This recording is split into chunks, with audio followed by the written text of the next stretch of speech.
What is up, guys? We're back with another case video, and today we're checking out this guy right here, which is the Corsair Crystal Series 680X, and it's a follow-up from last year's 280X from Corsair. You know, that case supported micro ATX motherboards. This supports all the way up to extended ATX and long graphics cards. It comes with 3 included RGB fans and so much more.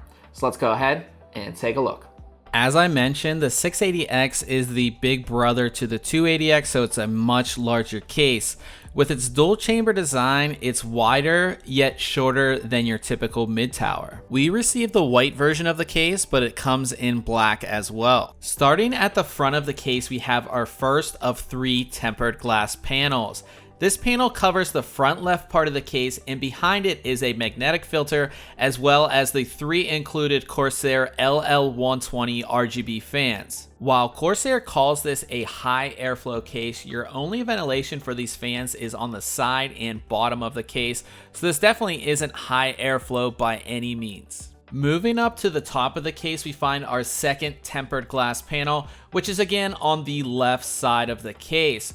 This panel can be removed by 4 thumb screws, and as far as cooling up top, you have room for 2 120 or 140 millimeter fans or radiators up to 280 millimeters. Also on the top of the case, you'll find your front panel connections and buttons, which include a large power button, HD audio combination jack, a USB 3.1 Gen 2 Type-C port, 2 USB 3.1 Gen 1 ports, and a smaller reset button. The main side of the case is covered by your third tempered glass panel. It has a small black border on it, but it's going to be able to show pretty much everything. So this is definitely a case where you're going to be able to show off all of your hardware. Corsair has updated this panel from the 280X, which had 4 thumb screws on it. Now this panel has a latch and magnets, so you can easily open the case up and access your hardware inside. There's also a screw on the top latch that when you remove it, it allows you to easily remove the entire panel. The opposite side panel is just your ordinary white panel, but it does have a ventilated section towards the bottom for your power supply, and there is a removable magnetic filter. This panel does feature captive screws, so you don't have to worry about losing them. Looking at the back of the case, we can see how the case is really designed and set up with its dual chamber design. The power supply sits on the left, and on the right you have your motherboard as well as an included exhaust fan. There are 8 expansion slots as well as 2 vertical slots, but you will need to buy your own riser cable if you want to install your graphics card vertically. Once inside the case, we can see that the main compartment is made to really show off your build. This case supports motherboards all the way up to extended ATX, graphics cards up to 330 millimeters, and even CPU coolers up to 180 millimeters. There are also plenty of cable routing holes to keep your build looking great. At the front, we have our 3 pre-installed LL120 RGB fans. These actually sit on a removable cooling bracket that is easily removed by loosening 2 thumb screws. On the bottom of the case, you can mount 2 120 or 140 millimeter cooling fans, as well as radiators up to 280 millimeters. There is a filter here that pulls out from the side of the case, but you actually have to have the side panel open to take it out. At the rear of the case is your 4th included fan, which is a 120 millimeter fan, but it is not RGB. At the top, we have our H100i Platinum installed. This part of the case also has that removable cooling bracket, so you can easily install an AIO or fans here, no problem. The opposite compartment of the case will house your hard drives and power supply. The power supply is mounted towards the bottom of the case and just slots right into place. Now when you install it, you're going to want to make sure the fan is facing you, as it will use the ventilation holes on the side panel. Above the power supply is a hard drive cage with 3 removable trays. These trays support both 2.5 inch and 3.5 inch drives. Sitting on top of that are 4 2.5 inch trays. These trays are made of plastic, but your drives will easily slide right in, and you can actually remove the trays that you're not using. Mounted in the rear compartment, you'll find Corsair's Lighting Node Pro, which is a 6-fan RGB hub plus a 2-channel controller hub. The 3 LL120 RGB fans have already been connected to the hub, so all you have to do is connect the USB header to your motherboard to control the RGB effects from Corsair's iCUE software. All right, guys, so at the end of the day, this is a really great case, and I've been waiting for a follow-up from the 280X from last year for a while now, and we finally have it here in the 680X. And we've seen so many cases come out recently that have this sort of dual chamber design where you have this main chamber right here that's really made to show off your build, and I love the way my build looks in this case. It's just a great case to show off your hardware and everything like that, but it does have a few shortcomings. First, there's no fan hub included, so there's 4 included fans with this, and you need to have 4, fan headers on your motherboard available. And if you want to add more fans, of course, you're going to need even more fan headers. So having a fan hub included would have been nice. My second issue with this case is the rear compartment.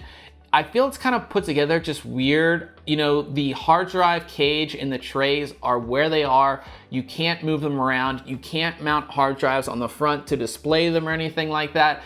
Everything is just kind of there, and it's just weird to me. I feel like they could have designed the back better, or given you the ability to move things around a little bit more, which you don't have. Also, the 2.5-inch trays are made of plastic, and for a case this expensive, seeing plastic trays is just kind of a bummer. The third thing, it's not really a big issue, but I feel that Corsair should have never called this a high airflow case. It has a tempered glass panel on the front, meaning that it's not going to be high airflow. You do have ventilation on the side here, on the bottom, and a little bit on the top. So the airflow is decent. It's never going to be good. And I think people need to realize that with cases that have tempered glass fronts, you're not going to ever have high airflow. It's never going to be there. It's never going to compare to mesh or anything like that. But they do a decent job, but I just don't think they should have called it high airflow. Now, the really high points of this case is, one, you do get the 3 included RGB fans. They're the LL120s. And you get the Corsair Lighting Node Pro with that. So that's actually an RGB hub that you can connect up to 6 fans to. So if you wanted to add more LL120s, they're easily going to be able to, plug into that. And then that plugs into your motherboard, and you could, control all of the lighting in the case via iCUE software. So the 3 fans and the controller by themselves is like $100. So you, again, have to factor that into the case. Secondly, I think the case just looks amazing. As I said, my build came out really well, and this is gonna look great on your desk. It really is. And it's really easy to build in. I really didn't run into any issues. There's removable cooling brackets on the front and the top. So, if you wanted to switch out those fans, you could easily do that. We installed a radiator up top, easily took out the bracket, installed the radiator, no problem. Just a great case to build in and everything like that. Now, this case is expensive, and I really wish they would have come out with a version that didn't have the RGB fans, maybe like a fanless version or something like that to bring the cost down. But this is one of the more expensive cases out there, but I do get why it is so expensive. You are getting basically $100 in fans and controllers and things like that. But I think if you're gonna be in the Corsair ecosystem, whether, like what we did is we added a Corsair AIO, but if you're adding Corsair RGB strips, if you plan to add more Corsair fans, if you, have Corsair gaming accessories and you wanna control everything with one piece of software, which is iCUE, this is a great case. Everything is pre-installed in there for you. So, again, if you're gonna be adding more RGB fans, it's gonna be easy to add them into the case. The Lighting Node Pro's there, so you can add more things very easily. So this is a great case overall. Like I said, it does have its shortcomings, but I think if you're looking for an awesome case and you wanna be in the Corsair ecosystem, this is the case for you. Now, we'll have a link below to our full written review on ThinkComputers.org, and we'll have a link below where you can go ahead and pick this case up. So we're gonna go ahead and end things here. If you guys enjoyed this video, we would appreciate it if you hit that thumbs up. And if you enjoy our tech content, go ahead and subscribe.